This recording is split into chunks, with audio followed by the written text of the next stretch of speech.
हाँ जी। बाणी गुरु ग्रंथ साहब जी महाराज। राग गौड़ी पूर्वी महला पंजवा। दया मैया कर प्राण पत मोरे, मोहे अनाथ शरण प्रभ तोरी। दया मैया कर प्राण पत मोरे, मोहे अनाथ शरण प्रभ तोरी। अंधकूप में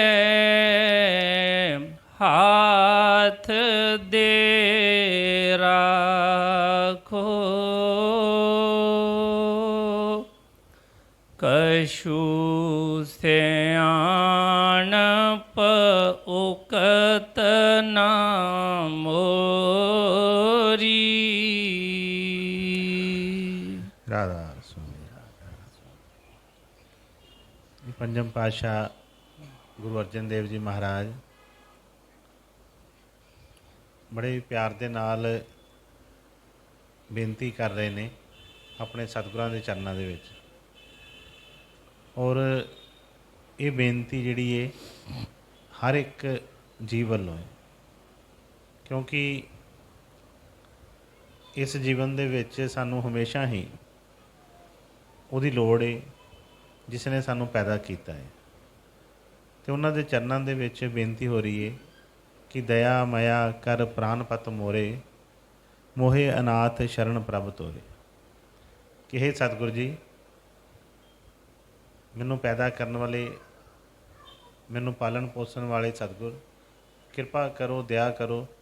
तुहाडी दया की मैनू बहुत लोड़ है, क्योंकि कोई भी समा होवे इस जीवन दे विच तकरीबन दो तरह के, जिस तरह दिन रात होंदे ने, एक कदी दिने लाइट है, रात नूं अंधेरा हो जाता है। इस तरह साडे जीवन दे विच दुख सुख जिहड़े ने नाल ही चलते हैं। हर एक सुख के बाद कोई ना कोई दुख, और हर एक दुख के बाद कोई ना कोई सुख जिहड़ा है चल ही जाता है।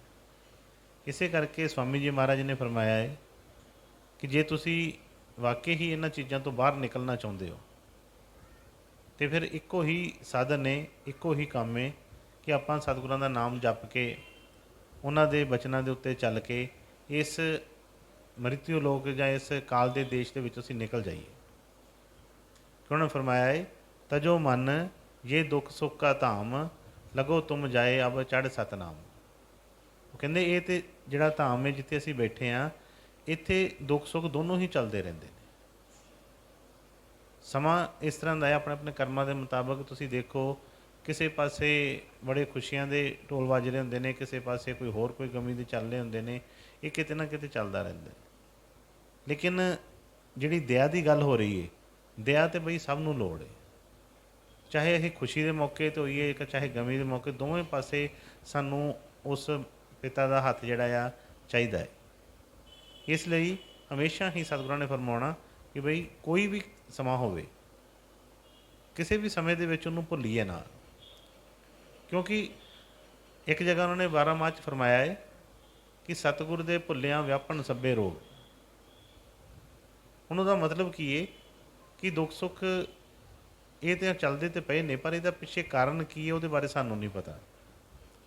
हुण भी असीं देखते हैं, जिस तरह हुणे असीं सब बैठे हैं सत्संग दे विच, ते जदों तक असीं बैठे हैं चाहे जो मर्जी साडे अंदर चलदा होवे, लेकिन एक निजम दे विच आके, एक डर दे विच कि असीं सत्संग दे विच बैठे हाँ, कुछ मर्यादा नूं लैके असीं बड़े आराम दे नाल बैठे रहंदे हैं। चाहे मन कुछ भी ख्याल उठावे, मन किसी तरह का भी कोई यतन करे, पर फिर भी असी कोशिश करते हैं अपने आप को वो टिकाए रखने की। इस तरह ਜੇ ਸਾਨੂੰ ਹਮੇਸ਼ਾ ਹੀ ਸਤਿਗੁਰਾਂ ਦੀ ਯਾਦ ਰਹੇਗੀ, ਜੇ ਹਮੇਸ਼ਾ ਸਾਡਾ ਧਿਆਨ ਇਸ ਚੀਜ਼ 'ਚ ਬਣਿਆ ਰਹੇਗਾ ਕਿ ਬਈ ਸਤਿਗੁਰ ਮੈਨੂੰ ਦੇਖਦੇ ਪਏ ਨੇ, ਮੇਰੇ ਨਾਲ ਨੇ, ਤੇ ਬਈ ਫਿਰ ਕੋਈ ਐਸਾ ਕਰਮ ਨਹੀਂ ਕਦੀ ਬਣੇਗਾ। ਔਰ ਜਦੋਂ ਕੋਈ ਐਸਾ ਮਾੜਾ ਕਰਮ ਨਹੀਂ ਬਣੇਗਾ, ਕਿਉਂਕਿ ਅਸੀਂ ਕਰਮ ਦੇ ਦੇਸ਼ 'ਚ ਬੈਠੇ ਹਾਂ ਸਾਰੇ, ਜਦੋਂ ਕੋਈ ਮਾੜਾ ਕਰਮ ਬਣੇਗਾ ਹੀ ਨਹੀਂ ਤੇ ਫਿਰ ਦੁੱਖ ਆਏਗਾ ਕਿਸ ਤਰ੍ਹਾਂ? ਕਿਉਂਕਿ ਸਤਿਗੁਰਾਂ ਨੇ ਫਰਮਾਉਣਾ ਕਿ ਇਹ ਜਿਹੜੇ ਦੁੱਖ ਸੁੱਖ ਨੇ ਇਹ ਸਾਨੂੰ ਇਸ ਲੋਕ ਦੇ ਵਿੱਚ ਹੀ ਨੇ ਸਰ। ਕਿਉਂਕਿ ਜੇ ਉਹਨਾਂ ਨੇ ਫਰਮਾਉਣਾ ਕਿ ਜੇ ਅਸੀਂ ਬਹੁਤ ਸ਼ੁਭ ਕਰਮ ਕੀਤੇ ਹੁੰਦੇ, ਬਹੁਤ ਵਧੀਆ ਸਾਡਾ ਕੋਈ ਐਸਾ ਕਰਮ ਹੁੰਦਾ, ਤੇ ਫਿਰ ਅਸੀਂ ਹੋ ਸਕਦਾ ਅਸੀਂ ਸਵਰਗਾਂ 'ਚ ਹੁੰਦੇ। ਜੇ ਬਹੁਤ ਹੀ ਕੋਈ ਮਾੜੇ ਕਰਮ ਹੁੰਦੇ ਤੇ ਹੋ ਸਕਦਾ ਅਸੀਂ ਨਰਕਾਂ 'ਚ ਹੁੰਦੇ, ਬਿਲਕੁਲ ਹੀ ਉਸ ਇੱਕੋ।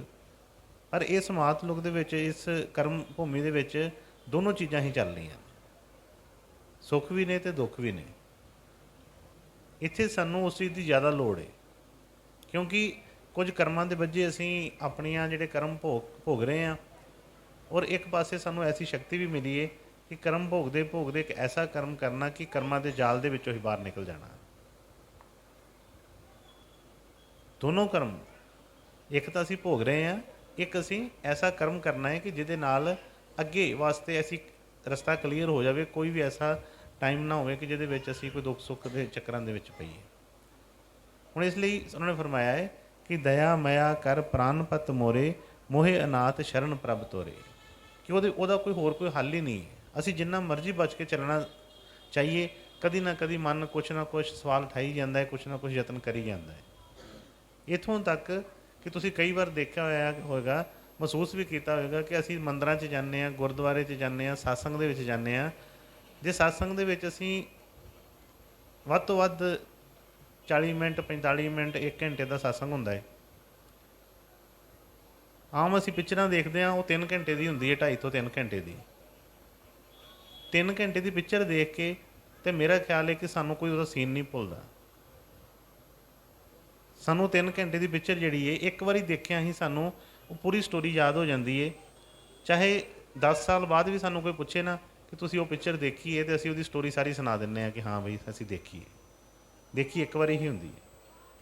ਲੇਕਿਨ ਸਤਸੰਗ ਅਸੀਂ ਰੋਜ਼ ਸੁਣਦੇ ਹਾਂ, ਹਫ਼ਤੇ ਬਾਅਦ ਸੁਣਦੇ ਹਾਂ, ਮਹੀਨੇ ਬਾਅਦ ਸੁਣਦੇ ਹਾਂ, ਚਾਹੇ ਕਿਸ ਤਰ੍ਹਾਂ ਵੀ ਹੈ, ਅਤੇ ਉਸੇ ਵੇਲੇ ਹੀ 1 ਘੰਟੇ ਜਾਂ 45 ਮਿੰਟ ਦਾ ਸਤਸੰਗ ਵਿੱਚ ਬੈਠ ਕੇ ਜਾਂ ਕਿਸੇ ਕੀਰਤਨ 'ਚ ਬੈਠ ਕੇ ਤੁਸੀਂ ਮਹਿਸੂਸ ਕਰੀਏ ਅਸੀਂ ਆਪਸ ਦੇ ਕਿ ਬਈ ਉਹਦੇ ਵਿੱਚ ਬਸ ਉੱਠਣ ਦੀ ਦੇਰ ਹੈ, ਅਤੇ ਇੱਕਦਮ ਜਿਸ ਤਰ੍ਹਾਂ ਕਹਿੰਦੇ ਆ ਕਿ ਮਾਈਂਡ ਵਾਸ਼।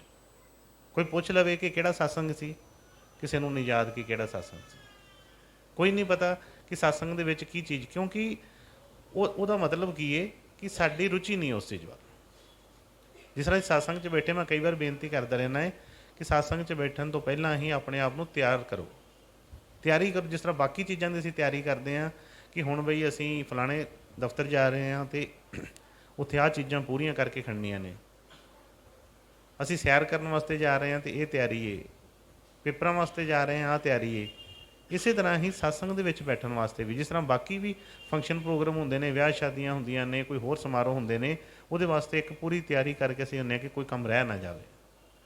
ਲੇਕਿਨ ਜਦੋਂ ਅਸੀਂ ਸਤਸੰਗ ਦੇ ਵਿੱਚ ਬੈਠਦੇ ਹਾਂ ਤਾਂ ਸਾਡੀ ਤਿਆਰੀ ਨਹੀਂ ਹੁੰਦੀ, ਅਸੀਂ ਬਸ ਬੈਠ ਜਾਂਦੇ ਹਾਂ ਆ ਕੇ, ਪਰ ਮਨ ਟਿਕਣ ਨਹੀਂ ਦਿੰਦਾ।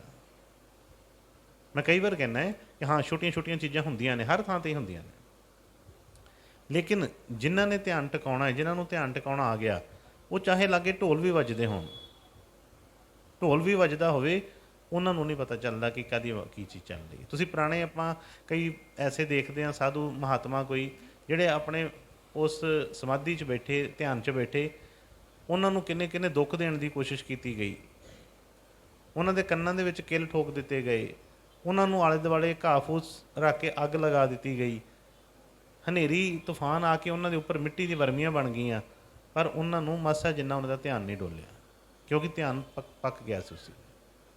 ਸਾਡਾ ਧਿਆਨ, ਜਿਸ ਤਰ੍ਹਾਂ ਮੈਂ ਦੱਸਿਆ ਕਿ ਫਿਲਮ ਦੇਖਦੇ ਹਾਂ ਅਤੇ ਉਹ ਸਾਨੂੰ ਸਾਰੀ ਯਾਦ ਹੋਏਗੀ, ਅਤੇ ਸਤਸੰਗ ਦੇ ਵਿੱਚ ਬੈਠ ਕੇ ਕਈ ਵਾਰ ਅਸੀਂ ਕਹਿ ਦਿੰਦੇ ਪਤਾ ਨਹੀਂ ਕੀ ਗੱਲ, ਮਨ ਨਹੀਂ ਲੱਗਦਾ। ਮਨ ਨੂੰ ਲੱਗਣਾ ਨਹੀਂ ਇੰਨੇ, ਕਿਉਂਕਿ ਇੱਕ ਕਾਲ ਦੇ ਦੇਸ਼ 'ਚ ਬੈਠੇ ਹਾਂ ਅਸੀਂ, ਉਹ ਕਿਉਂ ਲੱਗਣ ਦੇਗਾ? ਜਿਹੜਾ ਪਤਾ ਹੈ ਉਹਨੂੰ ਰਸਤਾ, ਜਿਹਦੇ ਦੇਸ਼ 'ਚ ਬੈਠੇ ਹਾਂ, ਉਹ ਕਿਉਂ ਚਾਹੇਗਾ ਕਿ ਮੇਰੇ ਦੇਸ਼ ਦੇ ਵਿੱਚੋਂ ਕੋਈ ਨਿਕਲ ਜਾਵੇ? ਉਹ ਨਹੀਂ ਚਾਹੇਗਾ ਕਦੀ ਵੀ। ਲੇਕਿਨ ਜਿਸ ਤਰ੍ਹਾਂ ਸਿਆਣਾ ਬੰਦਾ ਹੁੰਦਾ ਹੈ, ਅਸੀਂ ਜਦੋਂ ਕਿਤੇ ਐਸੀ ਜਗ੍ਹਾ ਦੇ ਉੱਤੇ ਫਸ ਜਾਂਦੇ ਹਾਂ ਤਾਂ ਸਾਨੂੰ ਹੁੰਦਾ ਹੈ ਕਿ ਅਸੀਂ ਜਲਦੀ ਤੋਂ ਜਲਦੀ ਇੱਥੋਂ ਬਾਹਰ ਨਿਕਲੀਏ। ਜੇ ਸਾਨੂੰ ਪਹਿਲਾਂ ਮਹਿਸੂਸ ਹੋਏਗਾ ਕਿ ਅਸੀਂ ਫਸੇ ਬੈਠੇ ਹਾਂ ਤਾਂ ਅਸੀਂ ਨਿਕਲਣ ਦੀ ਕੋਸ਼ਿਸ਼ ਵੀ ਕਰਾਂਗੇ, ਪਰ ਜੇ ਸਾਨੂੰ ਪਤਾ ਹੀ ਨਾ ਲੱਗੇ ਇਸ ਚੀਜ਼ ਦਾ ਤਾਂ ਫਿਰ ਅਸੀਂ ਯਤਨ ਵੀ ਕੀ ਕਰਾਂਗੇ, ਫਿਰ ਨਹੀਂ ਕੋਈ ਚੀਜ਼ ਹੋਏਗੀ। ਇਸ ਲਈ ਚਾਹੀਦਾ ਕੀ ਇਹ ਕਿ ਬਈ ਪਹਿਲਾਂ ਉਹਨਾਂ ਨੇ ਫਰਮਾਇਆ ਜਿਹੜਾ ਵਚਨ ਬੜੇ ਧਿਆਨ ਦੇ ਕੇ ਸੁਣੀਏ। ਜਿਸ ਤਰ੍ਹਾਂ ਬਾਕੀ ਮੀਟਿੰਗਾਂ ਅਟੈਂਡ ਕਰਦੇ ਹਾਂ ਜਾਂ ਬਾਕੀ ਚੀਜ਼ਾਂ ਕਰਦੇ ਹਾਂ, ਕੋਈ ਐਸੀ ਸਾਨੂੰ ਜਿਹਦੇ 'ਚ ਸਾਡਾ ਰਸ ਹੁੰਦਾ ਹੈ ਤਾਂ ਅਸੀਂ ਦੇਖਦੇ ਹਾਂ ਕਿ ਬਈ ਕਿਹੜੀ ਚੀਜ਼ ਤੋਂ ਸਾਨੂੰ ਫਾਇਦਾ ਮਿਲੇ, ਕਿਹੜੀ ਚੀਜ਼ ਕੋਈ ਚਲੋ ਸੰਸਾਰੀ ਤੌਰ 'ਤੇ ਕੋਈ ਕੋਈ ਨੁਸਖਾ ਹੀ ਦੱਸ ਰਿਹਾ ਹੋਵੇ ਕੋਈ ਬਿਮਾਰੀ ਦਾ, ਬੜੇ ਧਿਆਨ ਨਾਲ ਸਾਨੂੰ ਪਤਾ ਹੁੰਦਾ ਕਿ ਹਾਂ ਜੀ ਡਾਕਟਰ ਭਾਵੇਂ ਸਾਰੀਆਂ ਚੀਜ਼ਾਂ ਦੱਸੀ ਜਾਵੇ, ਪਰ ਜਿਹੜੀ ਬਿਮਾਰੀ ਸਾਨੂੰ ਹੁੰਦੀ ਹੈ ਕਮ ਸੇ ਕਮ ਉਹ ਜਿਹੜਾ ਨੁਸਖਾ ਤੇ ਅਸੀਂ ਜ਼ਰੂਰ ਲਿਖ ਲੈਂਦੇ ਹਾਂ ਕਿ ਮੇਰੇ ਗੋਡੇ ਦਰਦ ਹੁੰਦੇ ਨੇ, ਮੈਂ ਗੋਡਿਆਂ ਵਾਲਾ ਲਿਖ ਲਿਆ। ਜਿਹਨੂੰ ਕੋਈ ਹੋਰ ਕੋਈ ਪ੍ਰੋਬਲਮ ਅੱਖਾਂ ਦੀ ਹੈ ਉਹਨੇ ਅੱਖਾਂ ਵਾਲਾ ਲਿਖ ਲਿਆ। ਇਸੇ ਤਰ੍ਹਾਂ ਹੀ ਸਤਸੰਗ ਦੇ ਵਿੱਚ ਧਿਆਨ ਬਣਾ ਕੇ ਰੱਖੀਏ ਕਿ ਸਾਡੇ ਵਾਸਤੇ ਕਿਹੜਾ ਨੁਸਖਾ ਆਇਆ ਹੈ।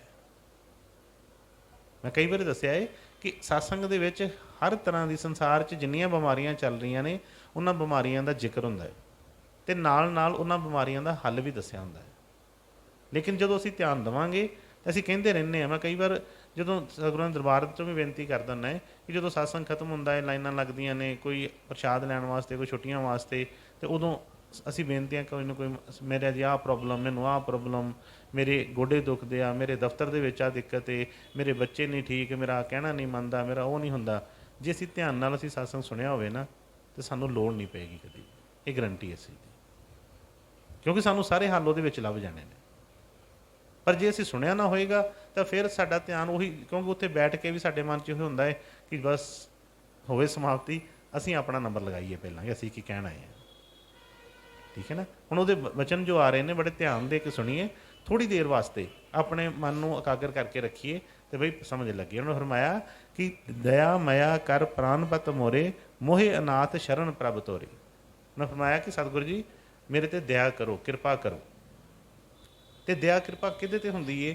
ਮੰਗਦੇ ਤਾਂ ਅਸੀਂ ਸਾਰੇ ਹੀ ਹਾਂ ਦਇਆ, ਕੌਣ ਨਹੀਂ ਕਹਿੰਦਾ। ਸਵੇਰੇ ਸ਼ਾਮ ਅਸੀਂ ਦਇਆ ਮੰਗ ਰਹੇ ਹਾਂ, ਪਰ ਬਈ ਕੀ ਪ੍ਰਭੂ ਇੰਨਾ ਹੀ ਮਤਲਬ ਸਖਤ ਹੈ ਕਿ ਬਾਰ ਸਾਡੀਆਂ ਬੇਨਤੀਆਂ ਕਰਨ ਦੇ ਬਾਅਦ ਵੀ ਉਹਨਾਂ ਨੂੰ ਕੋਈ ਫਰਕ ਨਹੀਂ ਪੈਂਦਾ, ਜਾਂ ਸੁਣਦੇ ਨਹੀਂ ਹੈ, ਜਾਂ ਸਾਡੇ 'ਤੇ ਦਇਆ ਕਰਨਾ ਹੀ ਨਹੀਂ ਚਾਹੁੰਦੇ? ਕੀ ਗੱਲ ਕੀ ਹੈ?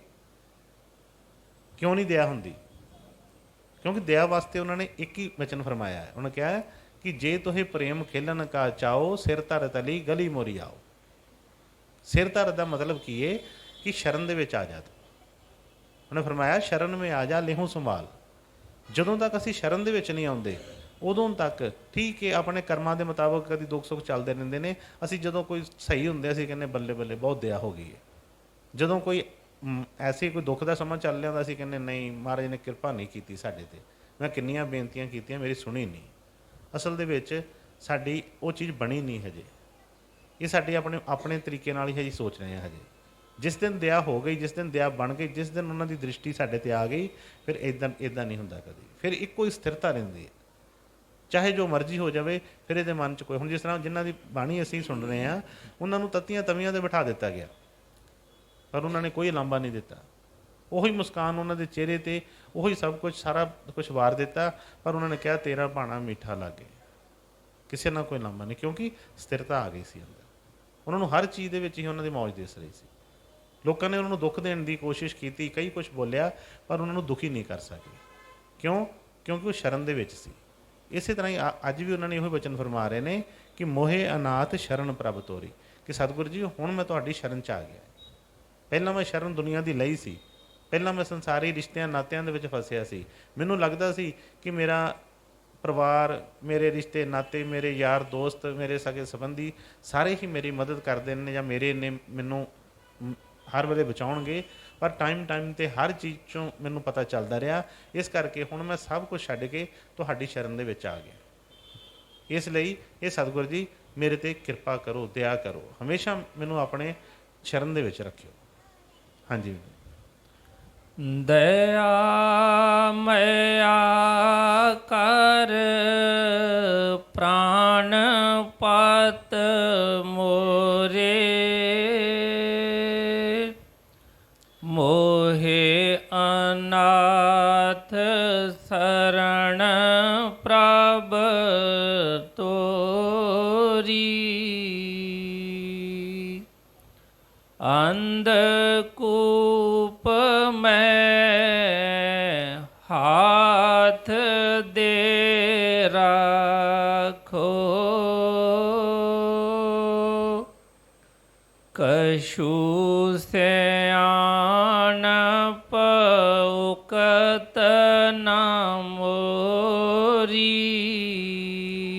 ਹੁਣ ਦੂਸਰੀ ਬੇਨਤੀ ਕੀ ਕੀਤੀ ਹੈ ਕਿ ਸਤਿਗੁਰੂ ਜੀ ਤੁਸੀਂ ਕਿੱਥੇ ਨਹੀਂ ਦਇਆ ਕੀਤੀ। ਠੀਕ ਹੈ, ਮੈਂ ਕਿਰਤ ਕਹਾਣਿਆ, ਮੈਨੂੰ ਨਹੀਂ ਪਤਾ ਚੱਲਦਾ, ਮੈਨੂੰ ਨਹੀਂ ਸਮਝ ਲੱਗਦੀ, ਪਰ ਮੈਂ ਇਸ ਜ਼ੁਬਾਨ ਦੇ ਨਾਲ ਕਈ ਵਾਰ ਤੁਹਾਡਾ ਸ਼ੁਕਰਾਨਾ ਕਰ ਚੁੱਕਿਆ ਹਾਂ। ਮੈਨੂੰ ਧੁੰਦਲਾ ਧੁੰਦਲਾ ਯਾਦ ਹੁੰਦਾ ਹੈ ਕਿ ਮੇਰੇ ਤੇ ਦਇਆ ਹੋਈ ਹੈ, ਪਰ ਇਸ ਕਾਲ ਦਾ ਜ਼ੋਰ ਕਹਿ ਲਈਏ ਜਾਂ ਬਾਹਰ ਦਾ ਐਸੇ ਹਾਲਾਤਾਂ ਦਾ ਮੇਰੇ ਉੱਤੇ ਪ੍ਰਭਾਵ ਹੈ ਕਿ ਮੈਂ ਭੁੱਲ ਜਾਂਦਾ ਹਾਂ। ਫਿਰ ਬੜੀ ਵਾਰ ਅਸੀਂ ਸੋਚੀਏ, ਜਦੋਂ ਆਪਣੇ ਜੀਵਨ ਦੇ ਸੋਚੀਏ, ਕਿੰਨੀਆਂ ਮੁਸ਼ਕਿਲਾਂ ਆਈਆਂ ਕਿ ਅੱਜ ਅਸੀਂ ਬੈਠੇ ਹਾਂ ਅਤੇ ਕੀ ਸਿਰਫ ਇਸੇ ਤਰ੍ਹਾਂ ਹੀ ਇੱਥੋਂ ਤੱਕ ਪਹੁੰਚ ਗਏ ਹਾਂ। ਬੜੀਆਂ ਮੁਸ਼ਕਿਲਾਂ ਆਈਆਂ ਹੋਣਗੀਆਂ ਹਰ ਇੱਕ ਦੇ ਜੀਵਨ ਦੇ ਵਿੱਚ। ਬਚਪਨ ਤੋਂ ਲੈ ਕੇ ਦੇਖ ਲਈਏ, ਛੋਟੀਆਂ ਛੋਟੀਆਂ ਚੀਜ਼ਾਂ ਤੋਂ ਲੈ ਲਈਏ, ਸਕੂਲਾਂ 'ਚ ਬੱਚੇ ਜਦੋਂ ਅਸੀਂ ਜਦੋਂ ਸਕੂਲਾਂ 'ਚ ਜਾਂਦੇ ਸਾਂ, ਕਈ ਵਾਰ ਮਨ ਹੁੰਦਾ ਸੀ ਕਿ ਨਹੀਂ ਬਈ ਅੱਜ ਤਾਂ ਛੁੱਟੀ ਹੋ ਜਾਵੇ, ਅੱਜ ਤਾਂ ਬਈ ਪੇਪਰ ਹੀ ਨਾ ਹੋਣ, ਅੱਜ ਆ ਫਲਾਣਾ ਟੀਚਰ ਹੀ ਨਾ ਹੋਵੇ। ਔਰ ਜਿਸ ਤਰ੍ਹਾਂ ਤੁਸੀਂ ਦੇਖਿਆ ਹੋਵੇਗਾ, ਬੱਚੇ ਵੀ ਛੋਟੇ ਛੋਟੇ ਬੇਨਤੀਆਂ ਕਰਦੇ ਨੇ। ਉਹ ਵੀ ਕਹਿ ਰਹੇ ਹੁੰਦੇ ਆ ਕਿ ਆਪਣੇ ਆਪਣੇ ਪਰਮਾਤਮਾ ਦੇ ਅੱਗੇ, ਉਸ ਰੱਬ ਦੇ ਅੱਗੇ ਜਿੱਥੇ ਜਿੱਥੇ ਕੋਈ ਜਿਹੜਾ ਉਹਨੂੰ ਬੇਨਤੀ ਅਰਦਾਸ ਹੋ ਰਹੀ ਹੁੰਦੀ ਆ ਕਿ ਮੇਰੇ ਪੇਪਰਾਂ 'ਚ ਆਹ ਸਵਾਲ ਨਾ ਆਵੇ, ਮੇਰਾ ਆਹ ਪੇਪਰ ਹੀ ਜਿਹੜਾ ਕੈਂਸਲ ਹੋ ਜਾਵੇ, ਆਹ ਨਾ ਹੋ ਜਾਵੇ। ਅਤੇ ਉਹ ਪ੍ਰਭੂ ਜਿਹੜਾ ਹੈ ਹਰ ਇੱਕ ਦੀ ਸੁਣਦਾ ਹੈ, ਹਰ ਇੱਕ ਦੀ ਸੁਣਦਾ। ਕਈ ਵਾਰ ਪੇਪਰ ਅੱਛਾ ਨਹੀਂ ਹੁੰਦਾ, ਅਸੀਂ ਬੇਨਤੀ ਕਰਦੇ ਹਾਂ, ਕਹਿੰਦੇ ਮਹਾਰਾਜ ਪੇਪਰਾਂ 'ਚੋਂ ਇੱਦਾਂ ਹੀ ਪਾਸ ਕਰ ਦੇਣਾ। ਹੁੰਦਾ, ਹੋ ਜਾਂਦੇ, ਪਤਾ ਹੁੰਦਾ ਹੈ ਆਪ ਨੂੰ ਕਿ ਅਸੀਂ ਪਾਸ ਨਹੀਂ ਸੀ ਹੋ ਸਕਦੇ, ਪਰ ਪਾਸ ਹੋ ਜਾਂਦੇ ਹਾਂ ਅਸੀਂ। ਫਿਰ ਹੁਣ ਕਿੱਥੇ ਕਿੱਥੇ ਉਹਨਾਂ ਨੇ ਮਦਦ ਨਹੀਂ ਕੀਤੀ। ਕਈ ਵਾਰ ਜਾਂਦਿਆਂ ਰਸਤੇ ਦੇ ਵਿੱਚ, ਸੜਕ ਦੇ ਉੱਤੇ ਚੱਲਦਿਆਂ ਐਸੇ ਐਸੇ ਮੌਕੇ ਬਣੇ ਹੋਣਗੇ ਕਿ ਜਦੋਂ ਇੱਦਾਂ ਲੱਗਾ ਕਿ ਬਸ ਵੀ ਹੁਣ ਤਾਂ ਐਕਸੀਡੈਂਟ ਹੋਇਆ ਹੀ ਲਓ, ਹੁਣ ਤਾਂ ਆਹ ਚੀਜ਼ ਹੋ ਗਈ, ਹੁਣ ਤਾਂ ਖਤਮ ਹੀ ਖਤਮ ਹੈ। ਪਰ ਇੱਕਦਮ ਉਹਦੀ ਯਾਦ ਆਈ, ਸਭ ਕੁਝ ਟਲ ਗਿਆ। ਜਿਸ ਤਰ੍ਹਾਂ ਥੋੜ੍ਹੇ ਦਿਨ ਪਹਿਲਾਂ ਵੀ ਸਤਸੰਗ ਦੇ ਵਿੱਚ ਬਚਨ ਆਇਆ ਸੀ ਕਿ ਚਿੱਤ ਆਇਆ ਉਹ ਪਾਰ ਬ੍ਰਹਮ, ਲਾਗੇ ਨਾ ਤੱਤੀ ਵਾਓ। ਜਦੋਂ ਵੀ ਉਹਦਾ ਚੇਤਾ ਆ ਗਿਆ, ਉਸੇ ਵੇਲੇ ਹੀ ਉਹ ਜਿਹੜਾ ਸੀ ਕਰਮ ਜਿਹੜਾ ਸੀ ਕੱਟ ਦਿੱਤਾ। ਇਸੇ ਤਰ੍ਹਾਂ ਹੀ ਉਹਨੇ ਫਰਮਾਇਆ ਕਿ ਅੰਧ ਕੂਪ ਮੇ ਹੱਥ ਦੇ ਰੱਖੋ, ਕੁਛ ਸਿਆਣਪ ਉਕਤ ਨਾ ਮੋਰੀ। ਕਿ ਹੇ ਸਤਿਗੁਰੂ ਜੀ, ਮੇਰੇ 'ਚ ਤਾਂ ਕਦੀ ਵੀ ਕੋਈ ਸਿਆਣਪ ਨਹੀਂ ਸੀ। ਜੇ ਮੈਂ ਕਹਾਂ ਕਿ ਮੈਂ ਇੱਥੋਂ ਤੱਕ ਆਪਣੀ ਸਿਆਣਪ ਨਾਲ ਹੀ ਪਹੁੰਚ ਗਿਆ ਹੈ, ਤੇ ਨਹੀਂ, ਇਹ ਮੈਨੂੰ ਵੀ ਪਤਾ ਹੈ ਕਿ ਮੇਰੀ ਸਿਆਣਪ ਕੋਈ ਨਹੀਂ ਹੈ, ਮੇਰੀ ਕੋਈ ਬੁੱਧ ਮਤ ਨਹੀਂ ਹੈ। ਜੇ ਮੇਰੀ ਸਿਆਣਪ ਹੁੰਦੀ ਤੇ ਫਿਰ ਤਾਂ ਮੈਂ ਬਚਪਨ ਤੋਂ ਹੀ ਜਾਂ ਉਹ ਚੀਜ਼ਾਂ ਨੂੰ ਮੈਨੂੰ ਬੇਨਤੀ ਕਰਨ ਦੀ ਕੋਈ ਲੋੜ ਹੀ ਨਾ ਪੈਂਦੀ। ਪਰ ਮੈਨੂੰ ਪਤਾ ਹੈ ਕਿ ਇੱਥੇ ਤੱਕ ਮੈਂ ਆਪਣੀ ਸਿਆਣਪ ਨਾਲ ਨਹੀਂ ਪਹੁੰਚਿਆ, ਤੁਹਾਡੀ ਕਿਰਪਾ ਦੇ ਨਾਲ ਪਹੁੰਚਿਆ। ਅਤੇ ਤੁਸੀਂ ਦਇਆ ਕਿਰਪਾ ਕਰੋ, ਜੇ ਹਰ ਥਾਂ ਤੋਂ ਮੈਨੂੰ ਬਚਾ ਕੇ ਰੱਖਿਆ ਹੈ, ਹਰ ਥਾਂ 'ਚੋਂ ਮੈਨੂੰ ਕੱਢ ਲਿਆ ਹੈ, ਅਤੇ ਕਿਰਪਾ ਕਰੋ ਮੇਰੇ 'ਤੇ ਦਇਆ ਬਣਾਈ ਰੱਖਣਾ। ਕਦੀ ਵੀ ਮੈਂ ਤੁਹਾਨੂੰ ਭੁੱਲਾਂ ਨਾ, ਕਦੀ ਵੀ ਕੋਈ ਐਸਾ ਮੌਕਾ ਨਾ ਆਵੇ ਕਿ ਜਦੋਂ ਮੈਂ ਭੁੱਲ ਕੇ ਇਸ ਸੰਸਾਰ ਦੇ ਵਿੱਚ, ਇਸ ਕਾਲ ਦੇ ਦੇਸ਼ ਦੇ ਵਿੱਚ ਇੰਨਾ ਰੁੱਝ ਜਾਵਾਂ ਕਿ ਮੈਨੂੰ ਤੁਹਾਡੀ ਯਾਦ ਹੀ ਨਾ ਰਹੇ। ਬਸ ਇਸੇ ਤਰ੍ਹਾਂ ਦੀ ਕਿਰਪਾ ਬਣਾਈ ਰੱਖਣਾ ਕਿ ਜਿਸ ਤਰ੍ਹਾਂ ਅੱਜ ਤੱਕ ਤੁਸੀਂ ਮੈਨੂੰ ਨਾਲ ਲੈ ਕੇ ਚੱਲ ਰਹੇ ਹੋ, ਅੱਗੇ ਵੀ ਕਿਰਪਾ ਕਰਨਾ ਕਿ ਮੈਨੂੰ ਯਾਦ ਬਣੀ ਰਹੇ ਅਤੇ ਮੇਰੇ 'ਤੇ ਦਇਆ ਕਿਰਪਾ ਹਮੇਸ਼ਾ ਹੀ ਤੁਹਾਡੀ ਹੁੰਦੀ ਰਹੇ। ਹਾਂਜੀ, ਅੱਗੇ ਕਰਨ ਕਰਾਵਨ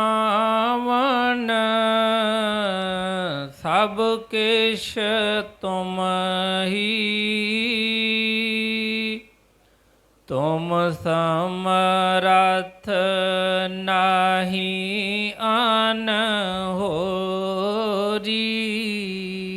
ਹੁਣ ਮਨ ਕਈ ਵਾਰੀ ਮਨ ਦੇ ਵਿੱਚ ਆਉਂਦਾ ਵੀ ਹੈ, ਜਦੋਂ ਮਨ ਦੇ ਵਿੱਚ ਆਉਂਦਾ ਹੈ ਤੇ ਅਸੀਂ ਅਰਦਾਸ ਬੇਨਤੀ ਵੀ ਕਰਦੇ ਹਾਂ, ਔਰ ਉਹ ਐਸਾ ਦੀਨ ਦਿਆਲ ਹੈ ਕਿ ਕਦੀ ਵੀ ਅਸੀਂ 100 ਵਾਰੀ ਰੋਸੇ ਕੀਤੇ ਹੋਣ, 100 ਵਾਰੀ ਅਸੀਂ ਪਿਛਾਂਹ ਹਟੇ ਹੋਈਏ, ਪਰ ਉਹਦਾ ਦਰਵਾਜ਼ਾ ਕਦੀ ਨਹੀਂ ਬੰਦ ਹੁੰਦਾ। ਜਦੋਂ ਵੀ ਕਹਿੰਦੇ ਨਾ, ਇੱਕ ਔਗਣ ਮੇਰਾ ਬਾਬੁਲ ਤੱਕੇ ਦੇਵੇ ਦੇਸ ਨਿਕਾਲਾ, ਲੱਖ ਔਗਣ ਮੇਰਾ ਸਤਿਗੁਰ ਤੱਕੇ ਫਿਰ ਵੀ ਕਰਦਾ ਟਾਲਾ। ਕਈ ਵਾਰ ਅਸੀਂ ਔਗਣ ਕੀਤੇ ਨੇ, ਔਰ ਸਾਨੂੰ ਪਤਾ ਵੀ ਹੈ ਕਿ ਬਈ ਮਨ 'ਚ ਵਿਸ਼ਵਾਸ ਹੁੰਦਾ ਹੈ ਕਿ ਉਹ ਪਰਮਾਤਮਾ, ਉਹ ਪ੍ਰਭੂ ਸਾਨੂੰ ਦੇਖ ਰਿਹਾ ਹੈ, ਉਹਨੂੰ ਪਤਾ ਸਭ ਕੁਛ ਹੈ, ਲੇਕਿਨ ਫਿਰ ਵੀ ਉਹ ਦਇਆ ਕਰਦਾ ਹੈ ਕਿਉਂਕਿ ਉਹ ਦਇਆਵਾਨ ਹੈ। ਅਤੇ ਬਈ ਉਹਦੇ ਅੱਗੇ ਉਹਨੇ ਫਰਮਾਇਆ ਕਿ ਉਹਦੇ ਅੱਗੇ ਬੇਨਤੀ ਕੀਤੀ ਕਿ ਸਤਿਗੁਰੂ ਜੀ, ਕਰਨ ਕਰਾਵਨ ਸਭ ਕੁਛ ਤੁਮ ਹੀ, ਤੁਮ ਸਮਰੱਥ ਨਹੀਂ ਆਨ ਹੋ ਰਹੀ। ਕਿ ਮੈਨੂੰ ਇੰਨਾ ਤਾਂ ਪਤਾ ਚੱਲ ਗਿਆ ਹੈ ਕਿ ਤੁਹਾਡੇ ਤੋਂ ਵੱਡਾ ਕੋਈ ਬਖਸ਼ਣਹਾਰ ਨਹੀਂ ਹੈਗਾ, ਤੁਹਾਡੇ ਤੋਂ ਵੱਧ ਕੋਈ ਦਿਆਲ ਨਹੀਂ ਹੈਗਾ। ਕਿਉਂਕਿ ਜਿਹੜੇ ਮੇਰੇ ਆਪਣੇ ਨੇ, ਮੇਰੇ ਬੜੇ ਰਿਸ਼ਤੇ ਗੂੜੇ ਨੇ ਜਿਹੜੇ, ਮੇਰੇ ਕੋਲੋਂ ਕੋਈ ਗਲਤੀ ਹੋ ਜਾਵੇ, ਮਾਤਾ ਪਿਤਾ ਬੱਚਿਆਂ ਨੂੰ ਬਾਹਰ ਕੱਢ ਦਿੰਦੇ ਨੇ, ਬੱਚੇ ਜਿਹੜੇ ਨੇ ਮਾਤਾ ਪਿਤਾ ਨੂੰ ਛੱਡ ਦਿੰਦੇ ਨੇ, ਪਤੀ ਪਤਨੀ ਨੂੰ ਛੱਡ ਕੇ ਚਲਾ ਜਾਂਦਾ ਹੈ, ਪਤਨੀ ਪਤੀ ਨੂੰ ਛੱਡ ਕੇ ਚਲੀ ਜਾਂਦੀ ਹੈ। ਹਰ ਇੱਕ ਰਿਸ਼ਤਾ ਨਾਤਾ ਜਿੰਨਾ ਮਰਜ਼ੀ ਇੱਥੇ ਗੂੜਾ ਹੈ, ਕਦੀ ਨਾ ਕਦੀ ਇੱਕ ਐਸਾ ਟਾਈਮ ਆਉਂਦਾ ਹੈ ਜੀਵਨ ਦੇ ਵਿੱਚ ਜਦੋਂ ਲੱਗਦਾ ਹੈ ਕਿ ਨਹੀਂ, ਵਾਕਈ ਕੁਛ ਨਹੀਂ ਹੈਗਾ। ਇਸੇ ਤਰ੍ਹਾਂ ਹੀ ਉਹਨਾਂ ਨੇ ਫਰਮਾਇਆ ਕਿ ਬਈ ਠੀਕ ਹੈ, ਇਹ ਨਹੀਂ ਕਿ ਅਸੀਂ ਕੋਈ ਰਿਸ਼ਤੇ ਨਾਤੇ ਛੱਡ ਦੇਣੇ, ਸਭ ਨਿਭਾਉਣੇ ਨੇ। ਕਿਉਂਕਿ ਪਿੱਛੇ ਅਸੀਂ ਦੇਖੀਏ ਸਤਿਗੁਰੂ ਜਦੋਂ ਵੀ ਇਸ ਅਵਤਾਰ ਧਾਰ ਕੇ ਇਸ ਮਾਤ ਲੋਕ 'ਚ ਆਏ, ਉਹਨਾਂ ਨੇ ਵੀ ਆਣ ਕੇ ਗ੍ਰਸਥ ਆਸ਼ਰਮ ਜਿਹੜਾ ਸੀ ਅਪਣਾਇਆ, ਸਿਰੇ ਬਣ ਕੇ ਢੁੱਕੇ ਵੀ, ਬੱਚੇ ਵੀ ਹੋਏ, ਸਭ ਕੁਝ ਕੀਤੇ, ਸਾਰੇ ਜਿੰਨੇ ਕੰਮ ਜਿਹੜੇ ਸੰਸਾਰੀ ਸਭ ਕੀਤੇ, ਪਰ ਕਰਦਿਆਂ ਕਰਦਿਆਂ ਫਿਰ ਵੀ ਉਸ ਅਵਸਥਾ ਨੂੰ ਹਾਸਲ ਕੀਤਾ।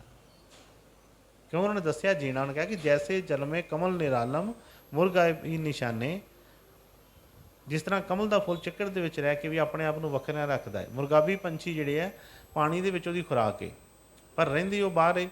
ਪਰ ਜਦੋਂ ਪਾਣੀ ਦੇ ਵਿੱਚ ਆਪਣਾ ਸ਼ਿਕਾਰ ਫੜਨ ਵਾਸਤੇ ਜਾਂਦੀ ਹੈ ਤੇ ਆਪਣੇ ਪਰਾਂ ਨੂੰ ਇੰਨਾ ਘੁੱਟ ਕੇ ਦਬ ਲੈਂਦੀ ਹੈ ਕਿ ਜਦੋਂ ਪਾਣੀ ਦੇ ਵਿੱਚ ਜਾਂਦੀ ਤਾਂ ਪਾਣੀ ਜਿਹੜਾ ਉਹਦੇ ਪਰਾਂ ਨੂੰ ਗਿੱਲਾ ਨਹੀਂ ਕਰ ਪਾਉਂਦਾ।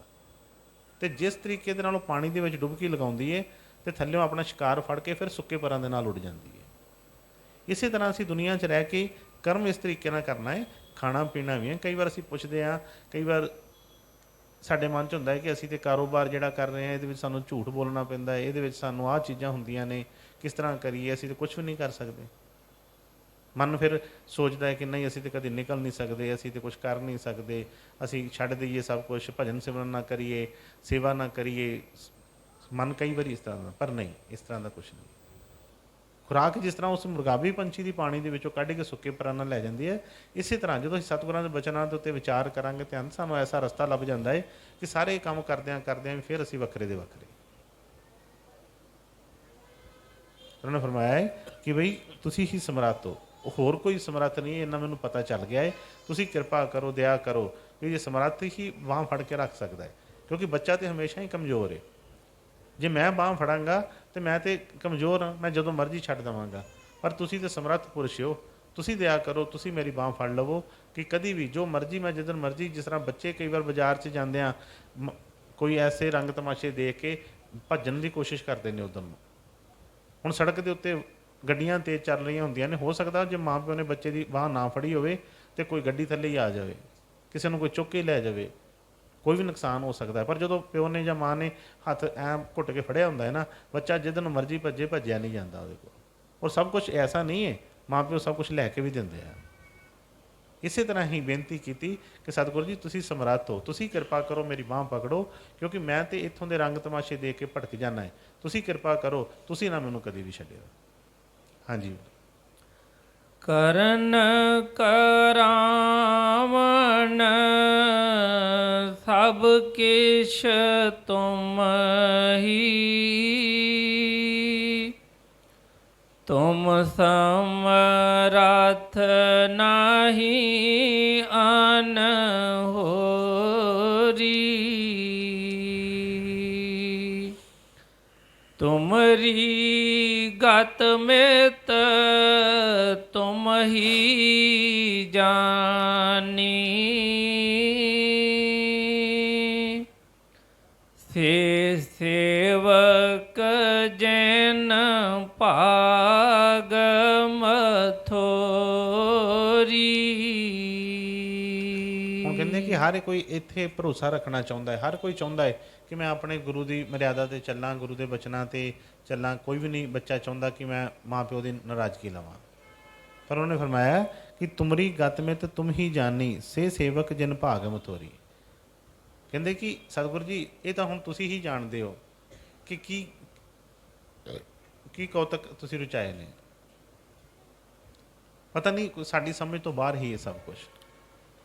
ਪਰ ਦਇਆ ਕਰੋ, ਕਿਰਪਾ ਕਰੋ ਕਿ ਜਿਸ ਤਰ੍ਹਾਂ ਤੁਸੀਂ ਜਿਹੜੇ ਤੁਹਾਡੇ ਪਿਆਰੇ ਨੇ, ਜਿਹੜੇ ਤੁਹਾਡੇ ਹੀ ਬਚਨਾਂ 'ਚ ਰਹਿ ਕੇ ਤੁਹਾਡੀ ਖੁਸ਼ੀ ਲੈਂਦੇ ਆ, ਜਿਸ ਤਰ੍ਹਾਂ ਦੇ ਉਹਨਾਂ ਦੇ ਭਾਗ ਨੇ, ਜਿਸ ਤਰ੍ਹਾਂ ਦੇ ਉਹਨਾਂ ਦੇ ਮੱਥਿਆਂ 'ਤੇ ਤੁਸੀਂ ਲੇਖ ਲਿਖ ਦਿੱਤੇ ਨੇ, ਕਿਰਪਾ ਕਰਕੇ ਮੇਰੇ ਵੀ ਭਾਗਾਂ ਦੇ ਵਿੱਚ ਆਪਣੀ ਸੇਵਾ, ਆਪਣਾ ਸਿਮਰਨ, ਆਪਣਾ ਵਿਸ਼ਵਾਸ, ਭਰੋਸਾ ਲਿਖ ਦਿਓ।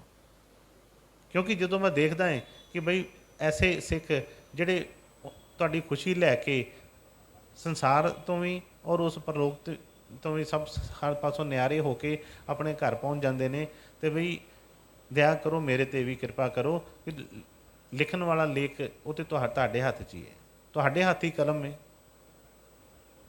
ਜੇ ਪਿੱਛੇ ਕੋਈ ਐਸੀ ਕਮੀ ਪੇਸ਼ੀ ਰਹਿ ਗਈ ਹੈ ਮੇਰੇ ਭਾਗਾਂ ਦੇ ਵਿੱਚ, ਤੇ ਹੁਣ ਕਿਰਪਾ ਕਰੋ, ਦਇਆ ਕਰੋ, ਮੇਰੇ ਭਾਗਾਂ ਦੇ ਵਿੱਚ ਆਪਣੀ ਭਗਤੀ, ਆਪਣਾ ਪਿਆਰ, ਆਪਣਾ ਭਰੋਸਾ ਲਿਖ ਦਿਓ, ਕਿਉਂਕਿ ਕਦੀ ਵੀ ਮੈਂ ਤੁਹਾਡੇ ਤੋਂ ਵਿਛੜਾ ਨਾ, ਕਦੀ ਵੀ ਮੇਰਾ ਮਨ ਜਿਹੜਾ ਆ ਇਸ ਭਰੋਸੇ ਤੋਂ ਡੋਲੇ ਨਾ ਕਦੀ ਵੀ।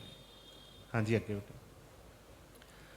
ਆਪਣੇ ਸੇਵਕ ਸੰਗ ਤੁਮ ਪ੍ਰਭ ਰਾਤੇ, ਓਤ ਪੋਤ ਭਗਤਨ ਸੰਗ ਜੋਰੀ, ਹਾਂਜੀ, ਪ੍ਰਿਉ ਪ੍ਰਿਉ ਨਾਮ ਤੇਰਾ ਦਰਸ਼ਨ ਚਾਹੇ, ਜੈਸੇ ਦ੍ਰਿਸ਼ਟ ਓ ਚੰਦ ਚਕੋਰੀ। ਹੁਣ ਜਿਸ ਤਰ੍ਹਾਂ ਪਿੱਛੇ ਬੇਨਤੀ ਕੀਤੀ ਕਿ ਮੇਰੇ ਮੱਥੇ ਤੇ ਵੀ ਐਸੇ ਭਾਗ ਲਿਖ ਦਿਓ ਕਿ ਮੈਂ ਕਦੀ ਡੋਲਾ ਨਾ, ਤੇ ਨਾਲ ਹੀ ਦੱਸਿਆ ਕਿ ਮੈਂ ਜਦੋਂ ਦੇਖਦਾ ਹਾਂ ਮਹਿਸੂਸ ਹੁੰਦਾ ਇਸ ਚੀਜ਼ ਦਾ ਕਿ ਜਿਹੜੇ ਸਿੱਖ ਖੁਸ਼ੀ ਲੈਂਦੇ ਨੇ, ਜਿਹੜੇ ਤੁਹਾਡੇ ਸੇਵਕ ਨੇ, ਕਿਉਂਕਿ ਸੰਸਾਰੀ ਮੁਸ਼ਕਲਾਂ ਤੇ ਹਰ ਇੱਕ ਨਾਲ ਹੀ ਹੈ, ਸੰਸਾਰੀ ਡਿਊਟੀਆਂ ਤੇ ਹਰ ਕੋਈ ਕਰ ਰਹੇ ਨੇ। ਕਈ ਵਾਰ ਅਸੀਂ ਬਹਾਨੇ ਲਗਾਉਂਦੇ ਹਾਂ ਕਿ ਅਸੀਂ ਤੇ ਜੀ ਦੇਖੋ ਗ੍ਰਸਥੀ ਆ, ਅਸੀਂ ਕਿੱਥੇ ਸੇਵਾ ਕਰ ਸਕਦੇ ਹਾਂ, ਅਸੀਂ ਕਿੱਥੋਂ ਨਾਮ ਜਪ ਸਕਦੇ ਹਾਂ, ਅਸੀਂ ਕਿੱਥੇ ਕਰਮਾਂ ਚੋਂ ਬਾਹਰ ਨਿਕਲ ਸਕਦੇ ਹਾਂ। ਪਰ ਜਿਹੜੇ ਸਿੱਖ ਖੁਸ਼ੀ ਲੈਂਦੇ ਨੇ, ਜਾਂ ਜਿਹੜੇ ਸੇਵਕ ਭਰੋਸੇ ਦੇ ਵਿੱਚ ਹੀ ਰਹਿੰਦੇ ਨੇ, ਉਹ ਕੀ ਬਾਹਰ ਹੁੰਦੇ ਨੇ ਕੋਈ, ਉਹਨੂੰ ਵੀ ਸਾਡੇ ਵਾਂਗੂ ਹੀ ਜਨਮ ਲੈ ਲੈਂਦੇ ਨੇ, ਹਰ ਤਰ੍ਹਾਂ ਕਰਦੇ ਨੇ। ਉਹਨਾਂ ਵਾਸਤੇ ਜਿਹੜੀ ਦੱਸਿਆ ਫਰਮਾਇਆ ਕਿ ਆਪਣੇ ਸੇਵਕ ਸੰਗ ਤੁਮ ਪ੍ਰਭ ਰਾਤੇ, ਓਤ ਪੋਤ ਭਗਤਨ ਸੰਗ ਜੋੜੀ। ਕਹਿੰਦੇ ਕਿ ਜਿਹੜੇ ਤੁਹਾਡੇ ਸੇਵਕ ਨੇ, ਜਿਨ੍ਹਾਂ ਨੂੰ ਤੁਸੀਂ ਆਪਣੇ ਸੰਗ ਰੱਖਦੇ ਹੋ, ਜਿਨ੍ਹਾਂ ਤੇ ਤੁਸੀਂ ਕਿਰਪਾ ਕਰਦੇ ਹੋ, ਤੇ ਕਹਿੰਦੇ ਉਹ ਤੇ ਇਸ ਤਰ੍ਹਾਂ ਜਿਸ ਤਰ੍ਹਾਂ ਧਾਗਾ ਓਤ ਪੋਤ, ਕਹਿੰਦੇ ਕਿ ਜਿਸ ਤਰ੍ਹਾਂ ਲਪੇਟੇ ਹੁੰਦੇ ਨੇ, ਪਤਾ ਹੀ ਨਹੀਂ ਲੱਗਦਾ, ਇੱਦਾਂ ਲੱਗਦਾ ਕਿ ਤੁਸੀਂ ਇੱਕਮਿਕ ਹੀ ਹੋ। ਕਈ ਵਾਰ ਅਸੀਂ ਦੇਖਦੇ ਹਾਂ ਸਾਡੇ ਮਨ 'ਚ ਵੀ ਸ਼ੰਕਾ ਪੈਦਾ ਹੋ ਜਾਂਦੀ ਹੈ। ਕਈ ਵਾਰ ਅਸੀਂ ਐਸੇ ਮਨ 'ਚ ਵਿਚਾਰ ਆਉਂਦੇ ਨੇ ਕਿ ਦੇਖੋ ਜੀ ਉਹਦੇ ਨਾਲ ਤਾਂ ਕਿੰਨਾ ਪਿਆਰ ਹੈ, ਫਲਾਣੇ ਦੇ ਨਾਲ ਤੇ ਕਿੰਨਾ ਪਿਆਰ ਹੈ, ਉਹਦੇ 'ਤੇ ਕਿੰਨੀ ਕਿਰਪਾ ਹੈ, ਉਹਦੇ ਨਾਲ ਤਾਂ ਹਮੇਸ਼ਾ ਹੀ ਖੁਸ਼ ਰਹਿੰਦੇ ਨੇ, ਉਹ ਤੇ ਕਦੀ ਵੀ ਉਹਨੂੰ ਕਦੀ ਨਾਰਾਜ਼ਗੀ ਨਹੀਂ ਹੋਈ, ਕਦੀ ਇਸ ਤਰ੍ਹਾਂ ਨਹੀਂ ਹੋਇਆ ਮਨ ਦੇ ਵਿੱਚ। ਪਰ ਇਹ ਨਹੀਂ ਆ ਕਿ ਸਤਿਗੁਰੂ ਵੀ ਸਾਰਿਆਂ ਨਾਲ ਹੀ, ਮਾਤਾ ਪਿਤਾ ਜਿਸ ਤਰ੍ਹਾਂ ਅਸੀਂ ਵੀ ਵਿੱਚ ਉਸ ਸਟੇਜ 'ਤੇ ਬੈਠੇ ਹਾਂ, ਭਾਵੇਂ ਸਾਡੇ 2 ਬੱਚੇ ਹੋਣ ਤੇ ਭਾਵੇਂ 10 ਬੱਚੇ ਹੋਣ, ਹੁੰਦਾ ਹੈ ਠੀਕ ਹੈ, ਪਤਾ ਹੈ ਕਿ ਸਮੇਂ ਦੇ ਨਾਲ ਸਭ ਦੀਆਂ ਜ਼ਰੂਰਤਾਂ ਪੂਰੀਆਂ ਹੁੰਦੀਆਂ ਨੇ, ਪਰ ਮਨ 'ਚ ਹੁੰਦਾ ਹੈ ਕਿ ਆਪਣੇ ਹੁੰਦਾ ਕਿ ਨਹੀਂ, ਪਿਆਰ ਤੇ ਅਸੀਂ ਕੁਝ ਨਹੀਂ ਕਰਦੇ। ਇਸੇ ਤਰ੍ਹਾਂ ਜਿਨ੍ਹਾਂ ਨੂੰ ਅਸੀਂ ਸਤਿਗੁਰ ਕਹਿੰਦੇ ਹਾਂ, ਜਿਨ੍ਹਾਂ ਨੂੰ ਸੱਚੇ ਪਾਤਸ਼ਾਹ ਕਹਿੰਦੇ ਹਾਂ, ਸੱਚੇ ਪਾਤਸ਼ਾਹ ਦਾ ਮਤਲਬ ਕਿ ਸੱਚੇ ਮਾਤਾ ਪਿਤਾ, ਕਿਉਂਕਿ ਜਦੋਂ ਅਸੀਂ ਸੰਸਾਰ ਦੇ ਨਾਤੇ ਦੇਖਦੇ ਹਾਂ ਤਾਂ ਕਿਤੇ ਨਾ ਕੁਛ ਲੱਗਦਾ ਹੈ ਕਿ ਥੋੜ੍ਹੀ ਬਹੁਤੀ ਹੋ ਸਕਦੀ ਹੈ ਇਹ 'ਚ ਮਿਲਾਵਟ, ਪਰ ਜਿਹਨੂੰ ਸੱਚੇ ਮਾਤਾ ਪਿਤਾ ਕਿਹਾ ਹੈ ਉੱਥੇ ਤੇ ਜਰਾ ਜਿੰਨਾ ਵੀ ਕਦੀ ਸ਼ੱਕ ਹੋ ਹੀ ਨਹੀਂ ਸਕਦਾ, ਕਿਉਂਕਿ ਉਹ ਸੱਚ, ਬਿਲਕੁਲ ਸੱਚ ਹੈ। ਉੱਥੇ ਨਹੀਂ ਕਦੀ ਇਹੋ ਜਿਹੀ ਚੀਜ਼ ਹੋ ਸਕਦੀ। ਹਾਂ, ਉਨ ਸਭ ਨਾਲ ਹੀ ਉਹਨਾਂ ਦਾ ਪਿਆਰ ਹੈ, ਸਭ 'ਤੇ ਹੀ ਕਿਰਪਾ ਕਰਦੇ ਨੇ। ਹਾਂ, ਲੇਕਿਨ ਜਦੋਂ ਸਿੱਖ ਵੀ ਅੱਗੋਂ ਹੱਥ ਵਧਾਉਂਦਾ ਹੈ, ਜਦੋਂ ਸਿੱਖ ਵੀ ਅੱਗੋਂ ਚੱਲਣਾ ਸ਼ੁਰੂ ਕਰ ਦਿੰਦਾ ਹੈ, ਤੇ ਫਿਰ ਬਈ ਉਸ ਰਹਿਮਤ ਦਾ ਨਜ਼ਾਰਾ ਇੱਕ ਅਲੱਗ ਹੀ ਹੁੰਦਾ ਉਸ ਵੇਲੇ। ਨਹੀਂ ਤਾਂ ਜਿਸ ਤਰ੍ਹਾਂ ਇੱਕ ਪਾਸੋਂ ਹੀ ਉਹ ਸਾਰੀ ਚੀਜ਼ ਚੱਲ ਰਹੀ ਹੋਵੇ ਤਾਂ ਟਾਈਮ ਤਾਂ ਲੱਗਦਾ ਹੈ। ਜਿਸ ਤਰ੍ਹਾਂ ਅਸੀਂ ਤੋਂ ਦਿੱਲੀ ਜਾਣਾ ਹੋਵੇ ਤੇ ਇੱਕ ਇੱਧਰੋਂ ਦਿੱਲੀ ਜਾਣ ਦੇ ਮੰਨ ਲਓ ਕਿ 6 ਘੰਟੇ ਲੱਗਦੇ ਨੇ, ਤੇ ਜੇ ਉਧਰ ਵਾਲਾ ਵੀ ਤੁਰ ਪਵੇ, ਚਾਹੇ ਅੱਧੇ ਘੰਟੇ ਦਾ ਸਫ਼ਰ ਕਰ ਲੇ, 1 ਘੰਟੇ ਦਾ ਕਰ ਲੇ, 2 ਘੰਟੇ ਅੱਗੇ ਆ ਜਾਵੇ, ਉਹਨਾਂ ਸਫ਼ਰ ਤੇ ਘਟ ਗਿਆ ਨਾ। ਉਨੀ ਜਲਦੀ ਹੀ ਉਹ ਜਿਹੜੀ ਕਿਰਪਾ, ਉਨੀ ਜਲਦੀ ਉਹ ਚੀਜ਼ ਹੋ ਜਾਂਦੀ ਹੈ। ਜੇ ਅਸੀਂ ਵੀ ਚੱਲਣ ਦੀ ਕੋਸ਼ਿਸ਼ ਕਰੀਏ, ਅਸੀਂ ਵੀ ਉਹਨਾਂ ਦੇ ਬਚਨਾਂ ਨੂੰ ਸਮਝਣ ਦੀ ਕੋਸ਼ਿਸ਼ ਕਰੀਏ, ਤਾਂ ਸਫ਼ਰ ਜਿਹੜਾ ਘਟ ਜਾਂਦਾ ਹੈ। ਬਾਕੀ ਗਲਤੀਆਂ ਜਿਹੜੀਆਂ ਨੇ ਸਭ ਕੋਈ ਹੁੰਦੀਆਂ ਨੇ, ਐਸਾ ਨਹੀਂ ਕੋਈ ਕਿ ਚੀਜ਼ ਕਿ ਗਲਤੀ ਨਹੀਂ ਹੁੰਦੀ, ਸਭ ਕੋਈ ਹੁੰਦੀਆਂ ਨੇ। ਜੇ ਉਹ ਬਾਕੀਆਂ ਨੂੰ ਮਾफ़ ਕਰਦੇ ਨੇ ਤੇ ਅਸੀਂ ਵੀ ਦੇਖੀਏ ਸਾਨੂੰ ਵੀ ਮਾफ़ ਕਰ ਦੇ। ਇੱਕ ਵਾਰ ਸਤਿਗੁਰਾਂ ਦੇ ਦਰਬਾਰ ਦੇ ਵਿੱਚ, ਤਰਨ ਤਾਰਨ ਦਰਬਾਰ ਦੇ ਵਿੱਚ, ਕਿਸੇ ਨੇ, ਕੋਈ ਐਸੇ ਸੇਵਕ ਨੇ, ਕੋਈ ਗਲਤੀ ਹੋ ਗਈ ਉਹਦੇ ਕੋਲੋਂ, ਤੇ ਸਾਰੇ ਜਿਹੜੇ ਸੀ ਸੇਵਾਦਾਰ ਸੀ ਡੇਰੇ ਦੇ ਵਿੱਚ ਤਰਨ ਤਾਰਨ ਦਰਬਾਰ 'ਚ, ਉਹ ਬਾਬਾ ਜੀ ਨੂੰ ਕਹਿਣ ਲੱਗੇ ਕਿ ਮਹਾਰਾਜ ਜੀ ਇਹਨੇ ਤਾਂ ਗਲਤੀ ਬਹੁਤ ਵੱਡੀ ਕੀਤੀ ਹੈ, ਤੁਸੀਂ ਇਹਨੂੰ ਫਿਰ ਵੀ ਪਾਸ ਰੱਖਿਆ, ਤੁਸੀਂ ਇਹਨੂੰ ਡੇਰੇ 'ਚ ਰੱਖਿਆ। ਇਹਨੂੰ ਕਹਿਣ ਲੱਗੇ ਕਿ ਮਹਾਰਾਜ ਜੀ ਇਹਨੂੰ ਤਾਂ ਬਾਹਰ ਕੱਢ ਦੇਣਾ ਚਾਹੀਦਾ, ਇਹੋ ਜਿਹੇ ਸਿੱਖ ਨੂੰ ਤੇ ਮਤਲਬ ਲਾਗੇ ਨਹੀਂ ਬਿਠਾਉਣਾ ਚਾਹੀਦਾ। ਸਾਰਿਆਂ ਨੇ ਜਦੋਂ ਇਹ ਗੱਲ ਕੀਤੀ ਤੇ ਮਹਾਰਾਜ ਕਹਿਣ ਲੱਗੇ ਕਿ ਠੀਕ ਹੈ ਬੇਟੇ। ਹੁਣ ਉਹਨੂੰ ਦਿਖਾਉਣ ਵਾਸਤੇ ਕਿ ਬਈ ਸਮਾਂ ਤਾਂ ਹਮੇਸ਼ਾ ਚੱਲਦਾ ਰਹਿੰਦਾ, ਅਸੀਂ ਹਮੇਸ਼ਾ ਹੀ ਗਲਤੀਆਂ ਸਾਰੇ ਹੀ ਕਰਦੇ ਹਾਂ ਕਿਤੇ ਨਾ ਕਿਤੇ, ਔਰ ਹਰ ਇੱਕ ਸਿੱਖ ਇਹੋ ਬੇਨਤੀ ਕਰਦਾ ਹੈ ਕਿ ਸਤਿਗੁਰੂ ਜੀ ਬਖਸ਼ ਦਿਓ, ਕਿਰਪਾ ਕਰਿਓ, ਬਖਸ਼ ਦਿਓ। ਇਸੇ ਤਰ੍ਹਾਂ ਉਹ ਜਿਸ ਸੇਵਾਦਾਰ ਕੋ ਕੋਈ ਗਲਤੀ ਹੋਈ ਉਹ ਮਾਫੀਆਂ ਮੰਗ ਰਿਹਾ ਸੀ, ਕਰ ਰਿਹਾ ਸੀ, ਪਰ ਸੇਵਕ ਕਹਿਣ ਲੱਗੇ ਨਹੀਂ ਜੀ, ਸੇਵਾਦਾਰ ਕਹਿਣ ਲੱਗੇ ਨਹੀਂ ਜੀ, ਇਹਨੂੰ ਨਹੀਂ ਮਾਫੀ ਮਿਲਣੀ ਚਾਹੀਦੀ। ਉਹਨਾਂ ਨੂੰ ਸਤਿਗੁਰਾਂ ਨੇ ਕਿਸੇ ਮਹਾਤਮਾ ਦੇ ਪਾਸ ਭੇਜ ਦਿੱਤਾ, ਹੋਰ ਕਿਸੇ ਦੇ ਕੋਲ। ਉਸ ਟਾਈਮ 'ਤੇ ਬਾਬਾ ਜੀ ਨੇ ਭੇਜਿਆ, ਕਹਿਣ ਲੱਗੇ ਕਿ ਜਾਓ ਬਈ ਤੁਸੀਂ ਇਸ ਤਰ੍ਹਾਂ ਕਰੋ। ਸੇਵਾਦਾਰਾਂ ਦੇ ਸਾਹਮਣੇ ਕਿ ਸੇਵਾਦਾਰ ਜੋ ਕਹਿ ਰਹੇ ਸੀ, ਤੇ ਕਹਿਣ ਲੱਗੇ ਕਿ ਜਾਓ ਤੁਸੀਂ ਤੇ ਉਹ ਫਲਾਣੇ ਮਹਾਤਮਾ ਕੋਲ ਚਲੇ ਜਾਓ, ਉਹਨਾਂ ਨੂੰ ਕਹੋ ਕਿ ਮੇਰੇ ਕੋਲ ਐਸਾ ਕਰਮ ਹੋ ਗਿਆ, ਮੈਨੂੰ ਮਾਫੀ ਦੇ ਦੇਣ। ਉਹ ਚਲੇ ਗਏ ਸੇਵਾਦਾਰ, ਜਾ ਕੇ ਜਿਨ੍ਹਾਂ ਮਹਾਤਮਾ ਪਾਸ ਭੇਜਿਆ ਸੀ ਉਹਨਾਂ ਕੋਲ ਜਾ ਕੇ ਟਾਈਮ ਲਿਆ, ਉਹਨਾਂ ਨੂੰ ਬੇਨਤੀ ਕੀਤੀ ਕਿ ਮੈਂ ਇਸ ਤਰ੍ਹਾਂ ਤਰਨ ਤਾਰਨ ਦਰਬਾਰ ਤੋਂ ਆਇਆ ਅਤੇ ਮੈਨੂੰ ਮੇਰੇ ਕੋਲ ਆਹ ਗਲਤੀ ਹੋ ਗਈ ਹੈ, ਅਤੇ ਮੈਨੂੰ ਪਤਾ ਹੈ ਕਿ ਗਲਤੀ ਮੇਰੇ ਕੋਲ ਬਹੁਤ ਵੱਡੀ ਹੋਈ ਹੈ ਅਤੇ ਇਹ ਭੁਗਤਣੀ ਬੜੀ ਔਖੀ ਹੈ, ਅਤੇ ਦਇਆ ਕਰੋ, ਕਿਰਪਾ ਕਰੋ, ਮੈਨੂੰ ਮਾफ़ ਕਰ ਦਿਓ, ਮੈਨੂੰ ਬਖਸ਼ ਦਿਓ।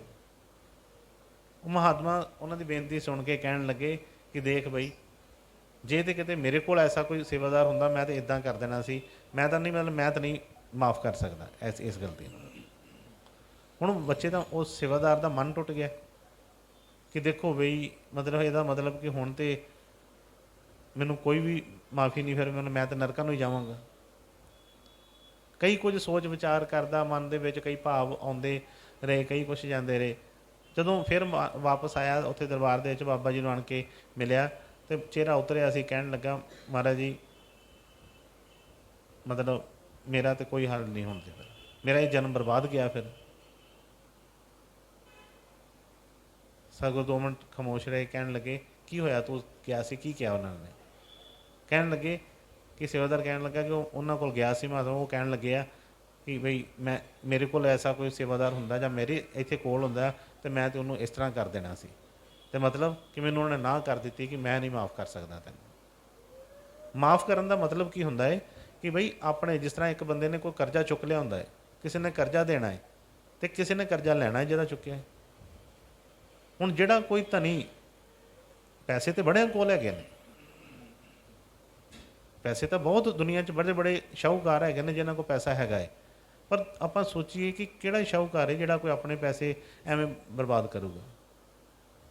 ਹਰ ਕੋਈ ਦੇਖਦਾ, ਪਰ ਇੱਕ ਸਤਿਗੁਰ ਹੀ ਐਸੇ ਦੀਨ ਦਿਆਲ, ਉਹਨਾਂ ਨੂੰ ਕਿਹਾ ਕਿ ਕਿਉਂ ਕਿਹਾ ਗਿਆ ਕਿ ਸਤਿਗੁਰ ਮੇਰਾ ਮਿਹਰਬਾਨ ਮਿਹਰਬਾਨ ਮਿਹਰਬਾਨ। ਜਦੋਂ ਅਸੀਂ ਬੇਨਤੀ ਅਰਦਾਸ ਕਰਦੇ ਹਾਂ ਤੇ ਐਸਾ ਨਹੀਂ ਹੁੰਦਾ, ਅਸੀਂ ਸੋਚਦੇ ਹਾਂ ਬਸ ਜੀ ਹੋ ਗਈ ਬਸ, ਚਲੋ ਠੀਕ ਹੈ ਜੀ, ਕੰਮ ਹੋ ਗਿਆ। ਪਰ ਉਹ ਉਸ ਵੇਲੇ ਆਪਣੇ ਖਜ਼ਾਨੇ ਦੇ ਵਿੱਚੋਂ ਉਹ ਜਿਹੜਾ ਖਜ਼ਾਨਾ ਜਿਹੜਾ ਦੇ ਕੇ ਤੇ ਉਹ ਸਾਡੀ ਗਲਤੀ ਨੂੰ ਮਾफ़ ਕਰਵਾਉਂਦੇ ਨੇ, ਜਾਂ ਸਾਡਾ ਕਰਜ਼ਾ ਜਿਹੜਾ ਉਹ ਆਪਣੇ ਖਜ਼ਾਨੇ 'ਚੋਂ ਅਦਾ ਕਰ ਦਿੰਦੇ ਨੇ। ਇਹ ਕੋਈ ਸੌਖਾ ਕੰਮ ਨਹੀਂ ਹੈਗਾ। ਕੋਈ ਕਿਸੇ ਦਾ ਭਾਰ ਕਿਉਂ ਚੁੱਕੇਗਾ? ਪਰ ਸਤਿਗੁਰ ਇੰਨੇ ਦਿਆਲ ਹੁੰਦੇ ਨੇ, ਸਾਡੀ ਹਰ ਗਲਤੀ ਨੂੰ ਬਖਸ਼ਦੇ ਨੇ। ਅਤੇ ਜੇ ਅਸੀਂ ਫਿਰ ਵੀ ਅਸੀਂ ਉਸ ਜਗ੍ਹਾ ਦੇ ਉੱਤੇ ਨਾ ਪਹੁੰਚੀਏ ਜਿੱਥੇ ਸਤਿਗੁਰ ਪਹੁੰਚਾਉਣਾ ਚਾਹੁੰਦੇ ਨੇ, ਤੇ ਫਿਰ ਉਹਨਾਂ ਨੇ ਇੱਕ ਸ਼ਬਦ ਵਰਤਿਆ ਜਿਹੜਾ ਉਹਨਾਂ ਨੇ ਕਿਹਾ ਕਿ ਕਦੀ ਵੀ ਸਿੱਖ ਵਾਸਤੇ, ਸਿੱਖ ਇਸ ਕੰਡੀਸ਼ਨ 'ਤੇ ਕਦੀ ਨਾ ਆਵੇ। ਉਹ ਸ਼ਬਦ ਕੀ ਹੈ? ਅਕਿਰਤ ਕਣ। ਅਤੇ ਜਦੋਂ ਉਹਨੇ ਸੇਵਕ ਨੇ, ਸੇਵਾਦਾਰ ਨੇ ਮਹਾਰਾਜ ਨੂੰ ਦੱਸਿਆ ਕਿ ਬਾਬਾ ਜੀ ਇੱਦਾਂ ਮੈਨੂੰ ਤਾਂ ਉਹਨਾਂ ਨੇ ਆਹ ਗੱਲ ਕਹੀ, ਉਹ ਕਹਿੰਦੇ ਮੈਂ ਨਹੀਂ ਮਾफ़ ਕਰ ਸਕਦਾ, ਅਤੇ ਬਾਬਾ ਜੀ ਦੇ ਅੱਖਾਂ 'ਚ ਆਂਸੂ ਆ ਗਏ। ਉਹਨਾਂ ਨੇ ਇਸ ਤਰ੍ਹਾਂ ਬਾਂਹ ਕਰਕੇ, ਜਿਸ ਤਰ੍ਹਾਂ ਬੜੇ ਮਨ ਭਰੇ ਨਾਲ ਉਹਨੂੰ ਕਿਹਾ, ਆ ਮੇਰੇ ਕੋਲ। ਅਤੇ ਕਹਿੰਦੇ ਉਹਨੂੰ ਕਲਾਵੇ 'ਚ ਲੈ ਕੇ ਕਹਿਣ ਲੱਗੇ, ਮੈਂ ਤੈਨੂੰ ਮਾफ़ ਕੀਤਾ, ਮੈਂ ਤੈਨੂੰ ਬਖਸ਼ਿਆ। ਉਹ ਜਿਹੜਾ ਸੇਵਕ ਸੀ, ਸੇਵਾਦਾਰ ਸੀ, ਚਰਨਾਂ 'ਚ ਡਿੱਗ ਪਿਆ ਉਹਨਾਂ ਦੇ, ਕਹਿਣ ਲੱਗਾ ਕਿ ਮਹਾਰਾਜ ਜੀ ਮੈਨੂੰ ਪਤਾ ਸੀ ਕਿ ਮੈਨੂੰ ਕੋਈ ਨਹੀਂ ਹੋਰ ਬਖਸ਼ ਸਕਦਾ, ਬਖਸ਼ੋਗੇ ਤੁਸੀਂ ਹੀ ਬਖਸ਼ੋਗੇ ਮੈਨੂੰ। ਲੇਕਿਨ ਜਦੋਂ ਅਸੀਂ ਅਕਿਰਤਗਣ ਬਣ ਜਾਂਦੇ ਹਾਂ, ਅਕਿਰਤਗਣ ਦਾ ਮਤਲਬ ਕਿ ਉਹਨਾਂ ਨੇ ਕਿਹਾ ਕਿ ਪਾਪੀ ਕਾਮੀ ਤਰੇ, ਕ੍ਰੋਧੀ ਤਰੇ, ਲੋਭੀ ਵੀ ਤਰ ਜਾਏ, ਆਣ ਉਪਾਸਕ ਅਕਿਰਤਗਣ ਕਬੂ ਨਾ ਬਖਸ਼ਿਆ ਜਾਏ। ਹਮੇਸ਼ਾ ਹੀ ਆਪਣੇ ਸਤਿਗੁਰਾਂ ਦੇ ਚਰਨਾਂ ਦੇ ਵਿੱਚ ਵਿਸ਼ਵਾਸ ਭਰੋਸਾ ਰੱਖੀਏ, ਕਦੀ ਵੀ, ਚਾਹੇ ਠੀਕ ਹੈ, ਚਾਹੇ ਜੋ ਮਰਜ਼ੀ ਹੋ ਜਾਏ, ਰੋਸੇ ਚੋਸੇ ਚੱਲਦੇ ਰਹਿੰਦੇ ਨੇ, ਪਰ ਸਤਿਗੁਰਾਂ ਨੇ ਫਰਮਾਉਣਾ ਕਿ ਕਦੀ ਅਕਿਰਤਗਣ ਨਾ ਬਣੀਏ। ਅਸੀਂ ਸੰਸਾਰੀ ਤੌਰ 'ਤੇ ਕਿਸੇ ਦੀ 2 ਵਾਰ 4 ਵਾਰ ਮਦਦ ਕੀਤੀ ਹੋਵੇ ਨਾ, ਅਤੇ ਕਦੀ ਉਸ ਬੰਦੇ ਨੇ ਸਾਨੂੰ ਕਹਿ ਦਿੱਤਾ ਹੋਵੇ ਕਿ ਨਹੀਂ ਤੂੰ ਮੇਰੇ ਲਈ ਕੀਤਾ ਕੀ ਹੈ, ਤੇ ਸਾਨੂੰ ਮਨ 'ਚ ਕਿੰਨਾ ਆਉਂਦਾ ਹੈ ਕਿ ਦੇਖੋ ਯਾਰ ਇਹਦੇ ਵਾਸਤੇ ਮੈਂ ਇੰਨਾ ਕੁਛ ਕੀਤਾ, ਜਿਹਨੇ ਕਿਹਾ ਕਿ ਤੂੰ ਮੇਰੇ ਵਾਸਤੇ ਕੀਤਾ ਕੀ ਹੈ। ਤੇ ਰਿਸ਼ਤਾ ਜਿਹੜਾ ਆ ਉਸੇ ਵੇਲੇ ਹੀ ਤਰੇੜ ਪੈ ਜਾਂਦੀ ਹੈ। ਸਤਿਗੁਰ ਛੱਡਦੇ ਤਾਂ ਨਹੀਂ ਹੈ, ਪਰ ਕਾਲ ਦੇ ਦੇਸ਼ ਦੇ ਵਿੱਚ ਜੋ ਵੀ ਇਹਦੇ ਨਿਯਮ ਨੇ ਕਾਲ ਦੇ, ਸਤਿਗੁਰੂ ਨੇ ਫਰਮਾਉਣਾ ਕਿ ਬਈ ਅਕਿਰਤ ਕੰਨ ਨਾ ਬਣੇ, ਬਸ ਹੋਰ ਕੋਈ ਗੱਲ ਨਹੀਂ ਹੈਗੀ। ਜੋ ਕੀਤਾ ਉਹਦਾ ਸ਼ੁਕਰਾਨਾ ਇਹ ਹਰ ਵੇਲੇ ਕਰਦਾ ਰਹੇ, ਕਿਉਂਕਿ ਬਚਪਨ ਤੋਂ ਲੈ ਕੇ ਜਦੋਂ ਦੇ ਸਵਾਸ ਲੈ ਰਹੇ ਹਾਂ, ਪਤਾ ਨਹੀਂ ਕਿੰਨੀ ਵਾਰ ਉਹਨਾਂ ਨੇ ਸਾਡਾ ਹੱਥ ਫੜ ਕੇ ਬਾਹਰ ਕੱਢਿਆ, ਕਿੰਨੀਆਂ ਕੁ ਗਲਤੀਆਂ ਸਾਡੀਆਂ ਮਾਫ ਕੀਤੀਆਂ ਨੇ, ਸਾਨੂੰ ਖੁਦ ਨਹੀਂ ਪਤਾ ਹੋਏਗਾ, ਯਾਦ ਨਹੀਂ ਹੋਏਗਾ। ਅਸੀਂ ਆਪਣੀਆਂ ਗਲਤੀਆਂ ਸੋਚ ਕੇ ਲਿਖਣ ਬਹਿ ਜਾਈਏ, ਸਾਨੂੰ ਵੀ ਨਹੀਂ ਪੂਰੀਆਂ ਯਾਦ ਹੋਣਗੀਆਂ ਅਸੀਂ ਕਿੰਨੀਆਂ ਕੀਤੀਆਂ ਨੇ, ਕਿਉਂਕਿ ਭੁੱਲਣ ਦਾ ਦੇਸ਼ ਹੀ ਭੁੱਲ ਜਾਂਦੇ ਹਾਂ ਅਸੀਂ। ਪਰ ਉਹ ਦਇਆ ਕਿਰਪਾ ਕਰਕੇ ਉਹਨਾਂ ਨੇ ਮਾਫ ਕਰਨ ਲੱਗਿਆ ਨਹੀਂ ਕੋਈ ਕੀਤਾ ਕੁਛ। ਤੇ ਉਹਨਾਂ ਨੇ ਫਰਮਾਇਆ ਕਿ ਤੁਸੀਂ ਤੁਮਰੀ ਗਤ ਮੇ ਤਾਂ ਤੁਮ ਹੀ ਜਾਣੇ, ਕਹਿੰਦੇ ਸਤਿਗੁਰੂ ਜੀ ਤੁਸੀਂ ਕਿੰਨੇ ਦਿਆਲ ਹੋ, ਤੁਹਾਡੀ ਕੀ ਸ਼ਖਸੀਅਤ ਹੈ ਮੈਂ ਨਹੀਂ ਜਾਣ ਸਕਦਾ। ਮੈਂ ਤਾਂ ਜਿੱਥੋਂ ਤੱਕ ਪੜ੍ਹਿਆ ਲਿਖਿਆ ਸੁਣਿਆ ਸੰਤਾਂ ਦੀ ਮਹਿਮਾ ਉਹਨਾਂ ਕੁ ਤੇ ਮੈਂ ਗੁਣਗਾਨ ਕਰ ਦੇਣਾ ਹੈ, ਪਰ ਤੁਹਾਡੀ ਗਤ ਮੇ ਤਾਂ ਮੈਂ ਨਹੀਂ ਜਾਣਦਾ, ਉਹ ਤੁਸੀਂ ਹੀ ਜਾਣਦੇ ਹੋ। ਤੇ ਜਾਂ ਉਹਨਾਂ ਨੇ ਫਰਮਾਇਆ ਕਿ ਬਈ ਜਾਂ ਤਾਂ ਤੁਸੀਂ ਜਿਨ੍ਹਾਂ ਸੇਵਕਾਂ 'ਤੇ ਕਿਰਪਾ ਕਰਦੇ ਹੋ, ਜਿਨ੍ਹਾਂ 'ਤੇ ਤੁਹਾਡੀ ਦਇਆ ਹੋ ਜਾਂਦੀ ਹੈ, ਜਾਂ ਫਿਰ ਉਹ ਜਾਣ ਸਕਦਾ ਹੈ, ਉਹਨੂੰ ਹੀ ਪਤਾ ਹੈ ਕਿ ਬਈ ਕਿਸ ਤਰ੍ਹਾਂ ਹੈ। ਅਤੇ ਜਿਨ੍ਹਾਂ ਦੇ ਉੱਤੇ ਉਹ ਕਿਰਪਾ ਹੋ ਜਾਂਦੀ ਹੈ ਅਤੇ ਫਿਰ ਉਹਨਾਂ ਦੇ ਨਾਲ ਹਮੇਸ਼ਾ ਹੀ ਸਤਿਗੁਰ ਅੰਗ ਸੰਗ ਉਹਦੇ ਰਹਿੰਦੇ ਨੇ। ਕਿਸੇ ਤਰ੍ਹਾਂ ਦਾ ਵੀ ਕੋਈ ਉਹਦੇ ਕੋਲ ਮਾੜਾ ਕਰਮ ਕੋਈ ਹੋਣ ਹੀ ਨਹੀਂ ਦਿੰਦੇ, ਹਰ ਵੇਲੇ ਉਹਦੇ ਅੰਗ ਸੰਗ ਹੋ ਕੇ ਉਹਨੂੰ ਕਾਲ ਤੋਂ ਉਹਦੀ ਜਿਹੜੀ ਆ ਖਲਾਸੀ ਕਰਵਾ ਦਿੰਦੇ ਨੇ। ਹਾਂਜੀ ਅੱਗੇ। ਰਾਮ ਸੰਤ ਮੈਂ ਭੇਦ ਕਿਛ ਨਾਹੀ, ਏਕ ਜਨ ਕਈ ਮੈਂ ਲਾਖ ਕਰੋਰੀ। ਹੁਣ ਜਿਸ ਤਰ੍ਹਾਂ ਪਿੱਛੇ ਉਹਨਾਂ ਨੇ ਫਰਮਾਇਆ ਕਿ ਪ੍ਰਿਓ ਪ੍ਰਿਓ ਨਾਮ ਤੇਰਾ ਦਰਸ਼ਨ ਚਾਹੇ, ਜੈਸੇ ਦ੍ਰਿਸ਼ਟ ਉਹ ਚੰਦ ਚਕੋਰੀ। ਜਿਨ੍ਹਾਂ ਸੇਵਕਾਂ ਨੂੰ ਫਿਰ ਪਤਾ ਚੱਲ ਜਾਂਦਾ ਹੈ, ਜਿਸ ਤਰ੍ਹਾਂ ਅਸੀਂ ਸੰਸਾਰੀ ਤੌਰ 'ਤੇ ਸਾਡੀ ਮਦਦ ਕਿਸੇ ਨੇ ਕੀਤੀ ਹੋਵੇ, ਦੋ ਅਸੀਂ ਕਹਿੰਦੇ ਹਾਂ ਮੈਂ ਇਸ ਬੰਦੇ ਨੂੰ ਭੁਲਾ ਨਹੀਂ ਸਕਦਾ, ਇਹਨੇ ਮੇਰੀ ਬੜੀ ਮਦਦ ਕੀਤੀ ਹੈ। ਜਦੋਂ ਸੇਵਕ ਦੇ ਅੰਦਰ ਉਹ ਗਿਆਨ ਆ ਜਾਂਦਾ ਹੈ, ਉਹ ਰੋਸ਼ਨੀ ਹੋ ਜਾਂਦੀ ਹੈ। ਜਿਸ ਤਰ੍ਹਾਂ ਪਿੱਛੇ ਵੀ ਮੈਂ ਬੇਨਤੀ ਕੀਤੀ ਆ, ਦੀਵਾਲੀ ਲੰਘੀ ਹੈ ਅਤੇ ਦੀਵਾਲੀ 'ਤੇ ਅਸੀਂ ਦੀਵੇ ਜਗਾਉਂਦੇ ਹਾਂ ਸਾਰੇ।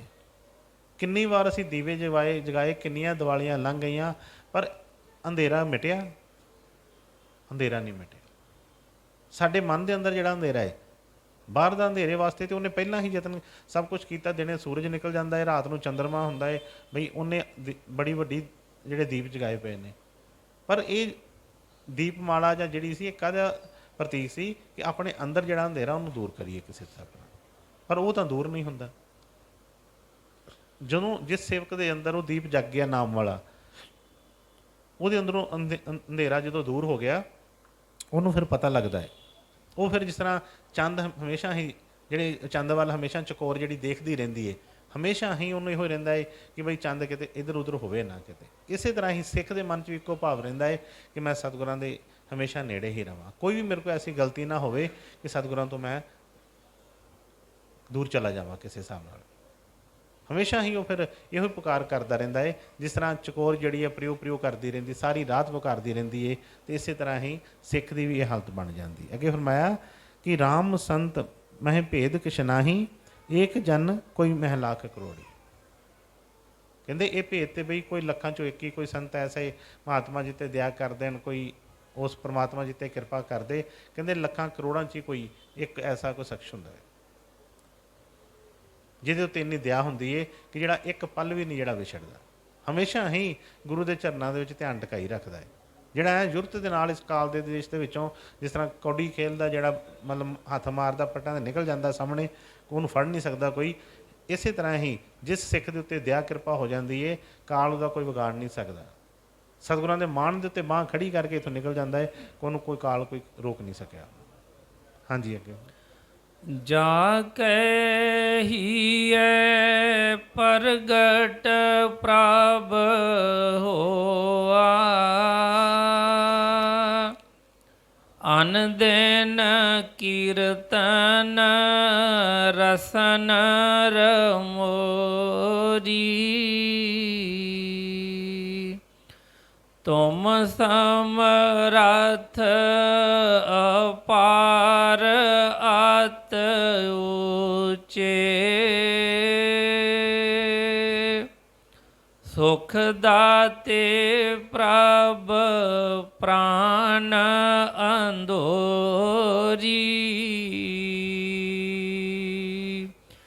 ਨਾਨਕ ਕੋ ਪ੍ਰਭ ਕੀਜੈ ਕਿਰਪਾ।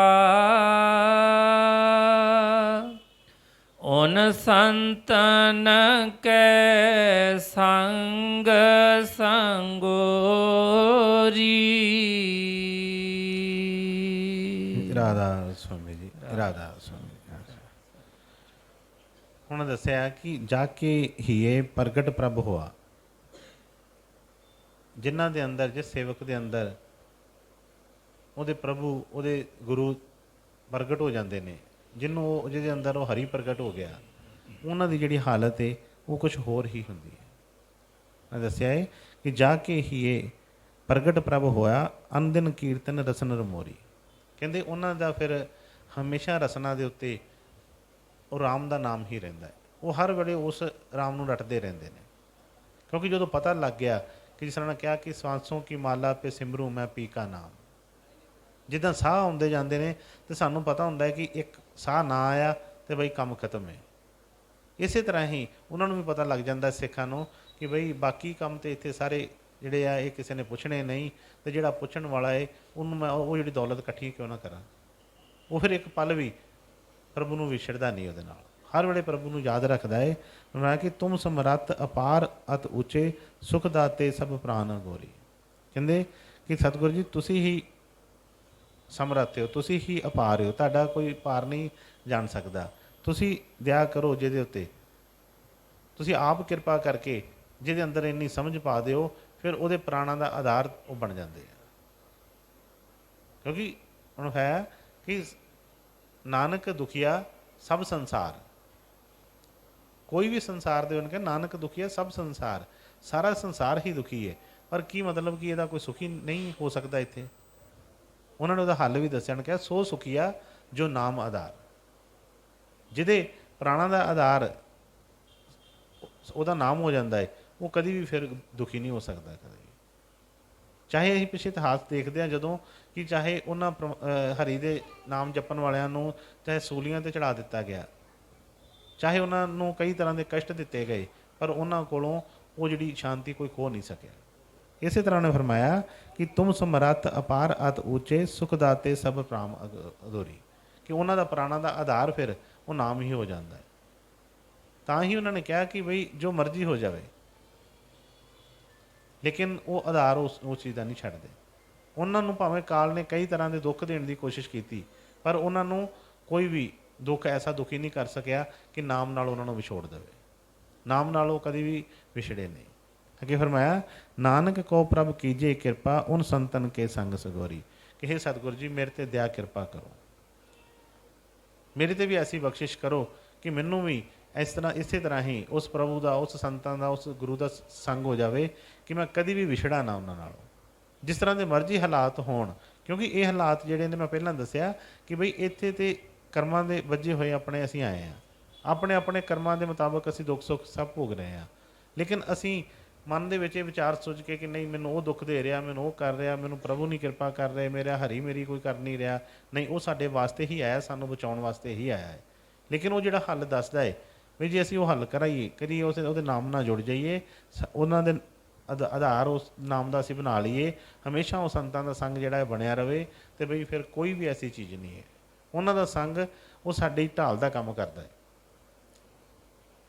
ਜਦੋਂ ਢਾਲ ਸਾਡੇ ਨਾਲ ਹੋਏਗੀ ਤੇ ਕਿਸ ਤਰ੍ਹਾਂ ਕਿਸੇ ਦਾ ਵਾਰ ਸਾਡੇ ਉੱਤੇ ਚੱਲੇਗਾ। ਪਰ ਜਦੋਂ ਅਸੀਂ ਉਹ ਢਾਲ ਛੱਡ ਦਿੰਦੇ ਹਾਂ, ਫਿਰ ਵਾਰ ਸਿੱਧਾ ਹੀ ਸਾਡੇ ਉੱਤੇ ਹੁੰਦਾ ਹੈ।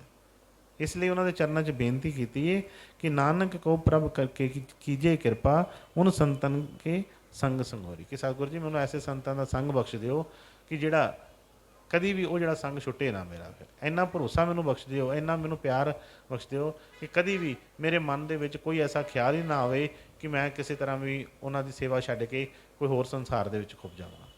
ਐਸੀ ਦਇਆ ਕਿਰਪਾ ਜਿਹੜੀ ਹੈ ਹਮੇਸ਼ਾ ਮੇਰੇ 'ਤੇ ਬਣਾ ਕੇ ਰੱਖਿਓ। ਅਤੇ ਹਮੇਸ਼ਾ ਸਤਿਗੁਰਾਂ ਦੇ ਚਰਨਾਂ ਦੇ ਵਿੱਚ ਸਿੱਖ ਵੱਲੋਂ ਹੀ ਬੇਨਤੀ ਚਾਹੀਦੀ ਹੈ, ਕਿਉਂਕਿ ਜਿਸ ਤਰ੍ਹਾਂ ਬਚਨ ਦੇ ਸਟਾਰਟਿੰਗ ਵਿੱਚ ਹੀ ਉਹਨਾਂ ਆਇਆ ਕਿ ਦਇਆ ਮਇਆ ਕਰ ਪ੍ਰਾਨ ਪਤ ਮੋਰੇ ਮੋਹੇ ਅਨਾਥ ਸ਼ਰਨ ਪ੍ਰਭ ਤੋਰੇ, ਕਿ ਹੇ ਸਤਿਗੁਰੂ ਜੀ ਮੇਰੇ 'ਤੇ ਦਇਆ ਕਰੋ।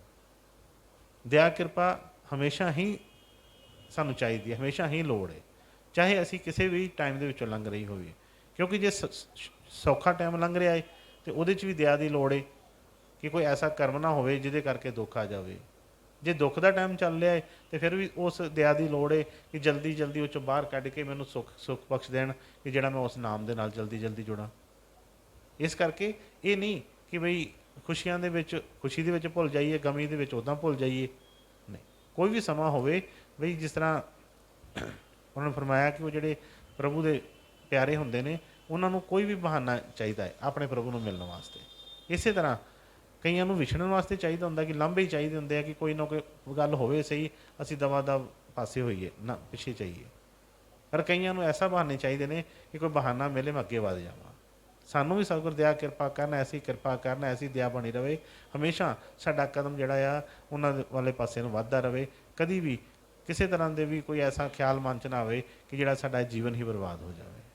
ਤੇ ਸਤਿਗੁਰ ਦਇਆ ਕਿਰਪਾ ਕਰਨ, ਸਭ ਦੀਆਂ ਹਾਜ਼ਰੀਆਂ ਮਨਜ਼ੂਰ ਕਰਨ, ਸਭ 'ਤੇ ਦਇਆ ਕਿਰਪਾ ਬਣਾਈ ਰੱਖਣ। ਹਮੇਸ਼ਾ ਅਸੀਂ ਉਹਨਾਂ ਦਾ ਨਾਮ ਜਪ ਕੇ ਉਹਨਾਂ ਦੇ ਬਚਨਾਂ 'ਤੇ ਚੱਲ ਕੇ ਆਪਣਾ ਜੀਵਨ ਜਿਹੜਾ ਆ ਅਸੀਂ ਉਹਨੂੰ ਅੱਛੀ ਤਰ੍ਹਾਂ ਬਿਤਾ ਸਕੀਏ। ਰਾਧਾ ਸੁਣੀ, ਰਾਧਾ ਸੁਣੀ।